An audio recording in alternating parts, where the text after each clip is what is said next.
Today we're talking about continuing the theme with it's all about love, with the love yourself portion of it. Talking about how we can take care of ourselves, and this week has all been it's been all about financial security. So we're continuing that today. But in the meantime, what I'd love to do is introduce our special guest, George Schultz. Hello, everybody. How are you all doing today? For those of you that know me, good to hear you, see you on the internet. For those that don't, I am George Schultz, and I have been with That Properties. Starting next month will be my 19th year. And 12 years ago, I decided to go into management when we opened up the Bucktown office. I also oversee the Logan Square office and our offices in Michigan City, Long Beach, New Buffalo, and in St. Joseph. So I'm spread out a little bit, and I love being here, and I love and thank you all for giving me the opportunity to talk about peace of mind and financial needs. Yes. Great. All right, we'll see you in 7 minutes, everybody. Hello and welcome to the Ninja Path. My name is Larry Kendall. I'm the author of Ninja Selling, and our goal is to help you increase your income per hour so that you can have a life. Our lesson today is on creating financial peace of mind. You know, one of the things that I've always wondered is why is it that so many top producing salespeople are broke? There was a survey done by Inc. magazine recently, and they asked Americans, what is your greatest fear? And the greatest fear was being old and broke. Well, we know the odds of getting old are 100%. What are the odds of being old and broke? Well, did you know that 45% of Americans over the age of 65 are living below the poverty line? They're relying on either government or family to support them. And you know, today we're also seeing that there are the young and broke. 17% of young people under the age of 40 won't be able to pay their bills this month. 40% of them don't have enough cash on hand to cover an unexpected $400 expense. And many of them are carrying record student debt. So when I ask somebody who's under financial pressure, what's the answer? I almost always get the same answer. Well, I just need to make more money. I remember hiring somebody that in their past career, they were making $50,000 a year, and they adopted the Ninja systems, and within 3 years, they were making $500,000 a year, and they were broke. They were laying awake at night wondering how they're going to make their payments at $500,000 a year. And so I sat down with them, and you know what their answer was? I need to make more money. I need to make $600,000 or $700,000 to dig myself out of the hole that I'm in. What we know is this: making more money isn't necessarily the answer. It's a start. Have you ever studied celebrities who've declared bankruptcy? These are people that are making 10, 20, 30 million a year, and they declare bankruptcy. There are more bankruptcies each year in the United States than there are college graduates. And 58% of all National Football League players declare bankruptcy within 2 years after retiring. So the answer to financial pressure is not just to make more money. You need a system. See, true wealth is not income, it's financial intelligence. True wealth is not income, it's income from your investments that's greater than your lifestyle expenses. It's income coming in by simply waking up in the morning. In Ninja, we call that wake-up money. We're going to offer you 3 wealth creation systems. First is a wealth creation model, and then a system for salaried people, and then a system for salespeople. The Ninja wealth creation model is very simple. Follow the Ninja path, follow the Ninja selling system, and your income will go up. But as your income goes up, keep your baseline living expenses under control. And then take the difference and invest it wisely. Here's the problem. A lot of times when we help people get their income up, what happens to their expenses? It starts to bend and track right along with the income line. And all at once they're living really close to the line. They were living paycheck to paycheck. Now they're living commission check to commission check. And here's the challenge. We're in a very cyclical industry. And if you're living too close to the line, if your income and your expenses are too close together, What happens if there's a downturn in the market? Or what happens if there's a downturn in your business? All at once you're in trouble and you have financial pressure. Our second system is for salaried workers. A lot of times in our classes, we'll have people there that are on salary and they say, well, I don't have an unlimited income like a commission salesperson. What should I do? There's been a lot of research on this. Have you ever studied in the newspaper somebody who maybe was a school teacher and they have $1 million or multi-million-dollar net worth? Well, when we study them, the system they used is this. Whenever they got a pay raise, they would save half of it and invest it and use the other half to improve their lifestyle. Always save and invest half of each pay raise. Another strategy is this. If you're in a dual income family, many households are, learn to live on one income and use the other income for savings and investment. This is what Pat and I did. She was a professor at the university. We lived on her income. And we used my income, which was the more volatile income, for investment and to pay taxes. The third strategy is this. It's a strategy for salespeople, commission sales. When you have a closing and you get that commission check, what's the first thing most people do with it? They put it in a checking account and they start writing checks. We would recommend that you stop doing that. Instead, we would recommend that you take that commission check and put it in a business account. This would be a business account with limited checking. Then out of that business account, write a check into your checking account for a certain amount of money each month. Basically, put yourself on salary. This is a way that you can control your baseline. Then write another check into a tax account. Say another check into maybe a college account or a retirement account. This way, you can put the money into these various what we call buckets, and you can control how that money is being spent. What we know is these systems work. We have so many ninjas throughout the country who've used these systems to dig themselves out of the financial hole they were in, and now they have financial peace of mind. The system will work for you if you work the system. Thanks for joining us.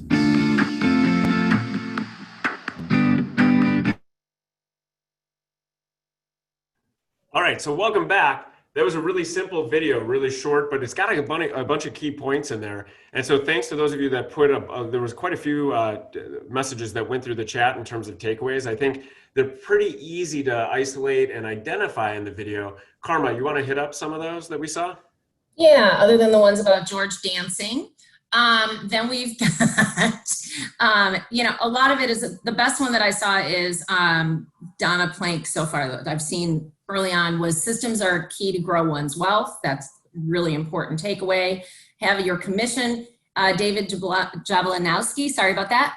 Have my commission checks go directly into my business account and pay myself bi-monthly. Get a business account, says Dana Riley, and put your money in those buckets. Pay yourself first. And then Michelle says, that's how I manage a commission check, goes into the business account first, separate into others' accounts. So, and that it's good information on financial discipline. So I'm happy to see everybody, picking up on systems, disciplines, and pay yourself first. So I think that's, and keeping the bottom line expenses or your baseline expenses the same, even when your income goes up, which was another key takeaway. So I think that is the bulk of them, kind of what I see in terms of comments and topics. What do you see, Kevin? Yep. Yeah, I see the same. I was going to ask George, how does this tie into what we're talking about? Well, I was going to say, Kevin, the system thing that that Carma started with, that Donna mentioned, is one of the key elements of all of this, and all of It's About Love or Just Do It or anything that we've been talking about over the past, for me, 12 years. It's I don't like to think about this topic as creating a peace of mind, financial peace of mind. I like to think of it as trying to create peace of mindset. That's what this whole program is about, is trying to engage your mindset and change it so that you are now taking control of your life. Larry talked about financial intelligence. Another word for this would be financial discipline. And that's what this whole program, what any system relies on, is the discipline to just do it. And that's what loving yourself starts with really looking at your personal, your financial, your professional, and getting all of those houses in order, and everything else will take care of itself. Yeah, that's great. I think one of the things that we want to talk about, we'll go through, is fairly simple. So we'll just recap the three models, the three things that Larry talked about in terms of generating wealth.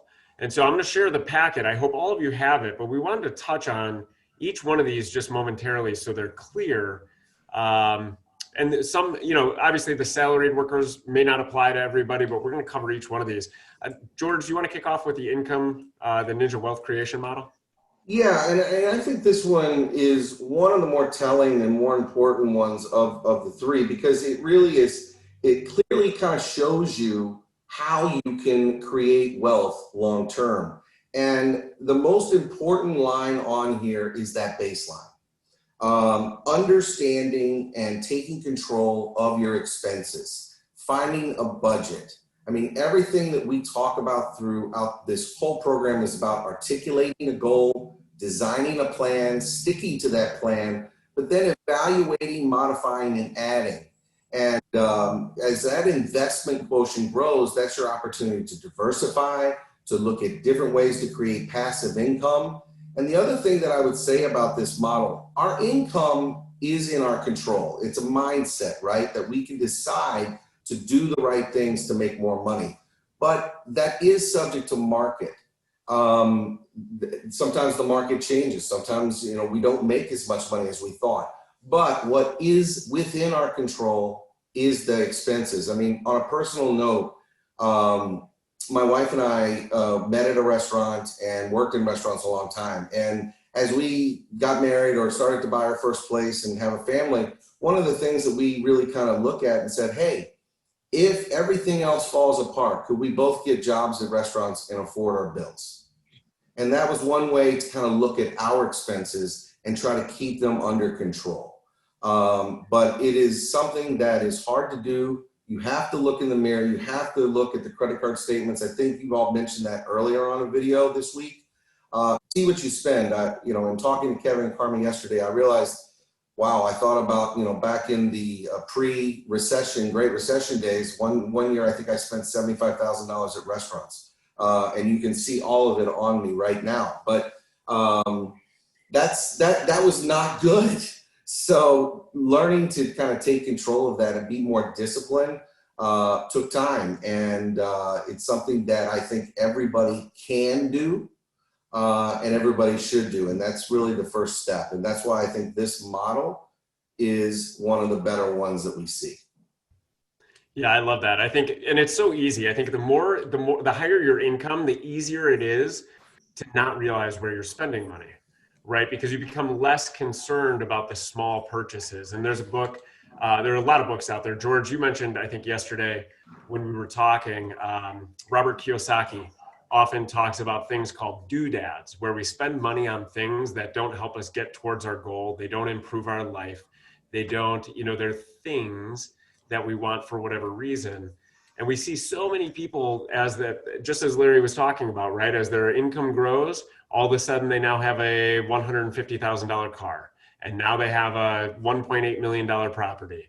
When in reality, the way to create wealth is not by increasing your expenses as you do that. Now, some may say the property is an investment, right? So I don't want to knock that, but the car scenario, and I think we've all been subject to that, where we're not aware of where we're spending, and you have this mental note in wanting to make sure you check your credit card statements because you're not even sure what you're paying for.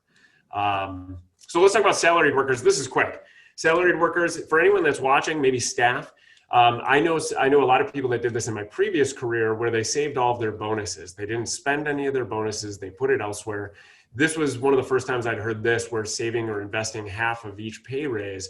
But it's a great model as well. If you were living on, X amount per year, and now you get a, 5%, 10% increase, great. What are you doing with that 10% increase? Do your expenses increase by that on an annual basis? And as George was talking about the Ninja Wealth Creation Model, they shouldn't. So taking half of each pay raise is a good way to live on the same income and that you were living on, and take half of it and put it away.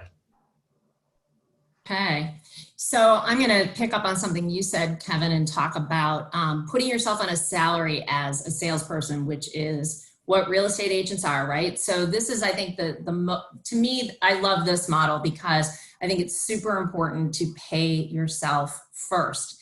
And I think from a personal standpoint, when I got a separate business account when I was selling, and I have a separate business in real estate, keeping everything in that business account, every business, every commission check, every referral check, everything goes into that business account. And from there, I pay myself in my personal checking account, which then is where I'm paying my bills. And if you set up that system to automatically pay yourself out of that business account every 2 weeks, the way a salaried worker would do it, that is the optimal way to do it. And from there, you take that and you say, okay, where are my other buckets? Here are my expenses. Which, Hazel Gayhart made a good comment, money management, whether you make $50,000 or $500,000, you still have to understand your expenses and where your money is going, right? Which, Kevin, to your point, understanding what you're doing, and George, your $75,000 in restaurants, which doesn't show a bit, by the way.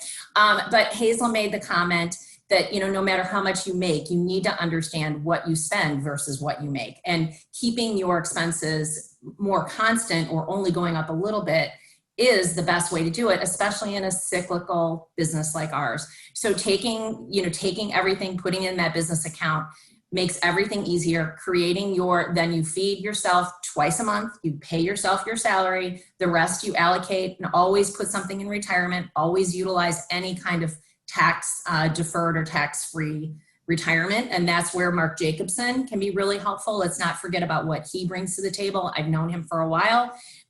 He truly understands our business and how real estate agents earn their money and how they operate. And he will be persistent in making sure that if you cancel an appointment, he will get you the next time. He's really an awesome resource. And so I want everybody to make sure to, if you haven't watched the video, the coffee, to take a look at that. But I think it's just super important to do, to pay yourself and pay your retirement account. If you have a college account, whatever it is, you need to do those things first and take care of yourself first. Put your mask on first, as the flight attendant says. Carma, there's so many great points. And, some of the comments in the chat are really great. I'm a big person when I talk about real estate and working with clients about wants and needs. And it is critical that you evaluate what do you need to really spend your money on, and be focused on what those are, and definitely reward yourself here and there with the wants, the emotional spends, the emotional things that make you feel good. Just those can't get out of control.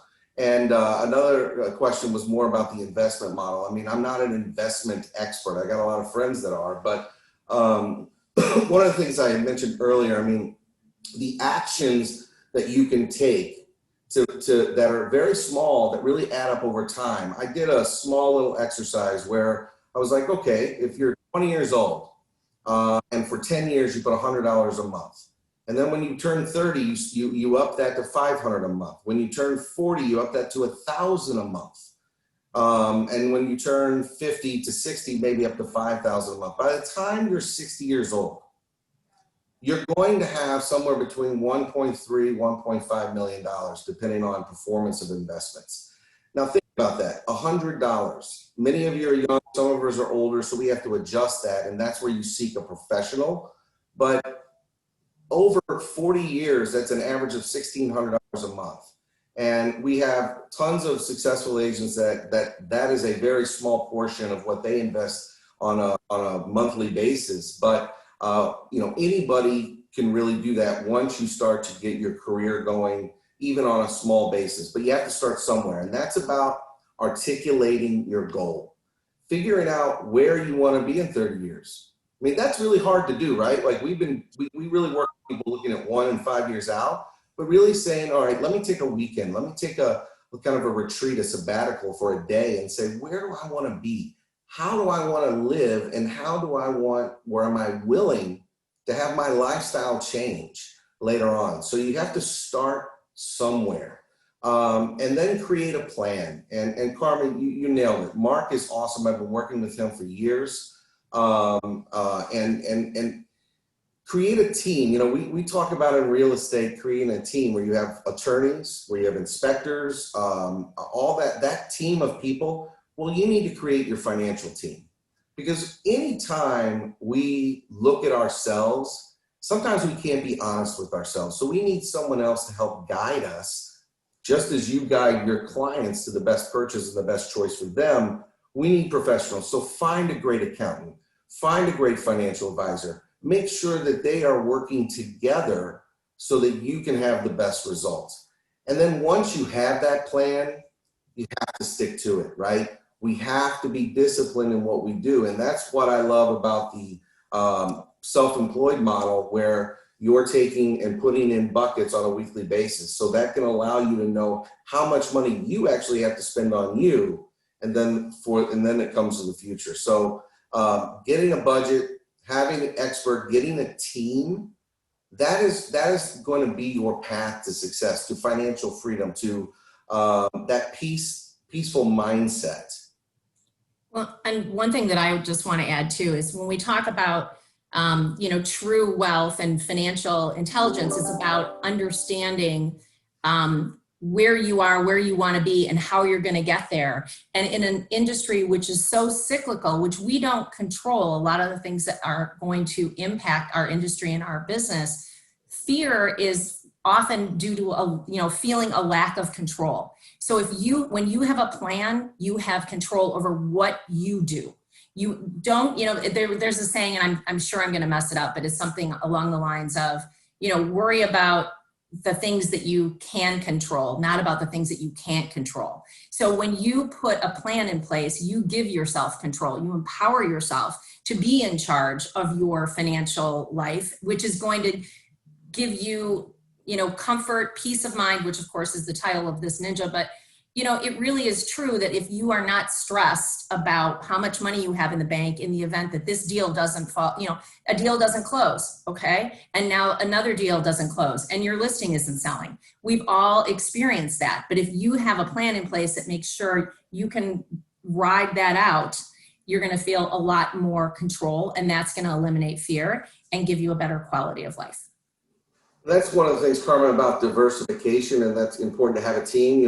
Many of you, because we are in real estate, look for passive income from real estate investments. But don't forget about how to structure Social Security in that, Mark Jacobson made a great point about accountants driving people paying lower taxes as self-employed. However, that Social Security can be an element of what comes to you if it's still available for us later. But then also that SEP IRA. So that, this is, again, another personal story. My mother made a choice to retire at exactly the wrong time. It wasn't her fault, but she retired in like 2007 and then lost a ton of money as the market changed. It was a very sad thing, and that happened to many Americans in the Great Recession. And when I work with buyers, and where I used to work with buyers, I used to tell them, let's buy on the needs so that you can have longevity in your home, so that if you're never forced to move, right? Like if there is a downturn in the market, you have a choice. You can stay in your home a little longer and wait it out.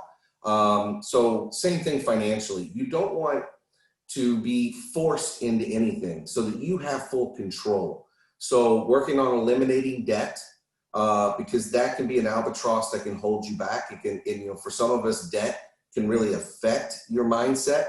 So eliminating debt, working on investing something somewhere, and watching that grow over time. And I talk about New Year's resolutions a lot, and many of you that know me I talk about macro and micro goals. You can't make this can't be a New Year's resolution. Anything that we're doing in our system can't be a New Year's resolution where I'm going to go to the gym every day, and you look in the mirror every day and you don't see change. So therefore you get depressed and you stop doing it. Finances are things that you can't look at every day. Evaluate it as it goes. A professional like Mark, and who calls you on your birthday every year, make sure he meets with you a couple times to make sure your investments are where they need to be. That's who you want to work with. Someone, whether it's him or anyone that you trust or a friend, that can meet with you and evaluate, but not every day, because you won't see the incremental change, which is going to inspire you to do more. So I love the idea of giving someone choice in their future, especially, or choice when they don't need to work anymore. Just great points, Carma. Thank you. Yeah, I think it's all really great. We have to wrap, but I think, what Carma and George have shared with us is super important. And I think one thing that I want to stress right now that came out through both of them is making a decision right now. Like, make a decision now. And when do we usually think about these things? It's usually around tax time. It's usually around tax time when it's top of mind and we're going to say this year is going to be different. And someone shared that today, if you filed an extension, today's the day that extension is due. So it might be timely, but we always say we're going to change around tax time. How about today? And here's the key to it. Don't be your own FSBO. To George and Carma's point about hiring someone who's an expert, don't be your own FSBO seller trying to wade into a world of things you don't understand or know or have the experience in. Use the expert, because that's what's going to keep it from the roadblock of feeling overwhelmed. And if you have the right expert, and here's why we think Mark is great, is because he's worked with thousands and thousands of agents in all different stages, income, savings, all over the place. There is no fear, embarrassment. There's no worry in being judged. He and his team are there to help. And so make the decision today, reach out to the experts, and they'll be able to set you on the right path. And as a note, if you're already on the right path, they will tell you that. Just yesterday, they talked with 2 agents that I spoke with, and they said, hey, you got a great plan going. No need to change anything right now. Keep going. If anything changes, feel free to reach out, but otherwise, you're in good hands. So I want to make that point too, in that if you are on the right path, congrats. That's awesome. But if not, and you feel some instability, let's make a decision today. If you don't mind, Kevin, a couple of things I'd like to add. 2 words: know thyself.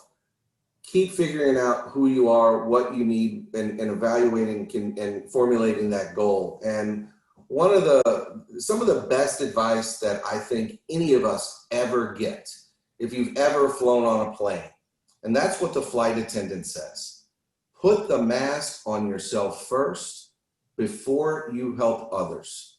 And I think that's so critical. And that's what this whole program is really doing, is giving you the tools, hopefully, to put the mask on so that you can be a better servant helper of others. Because we spend so much time helping others. And I mean, it's something that I've been trying to work on my whole life, because I know that my instinct is to help others. And sometimes it is important to just be a little selfish, because this is a very selfless profession that we've chosen.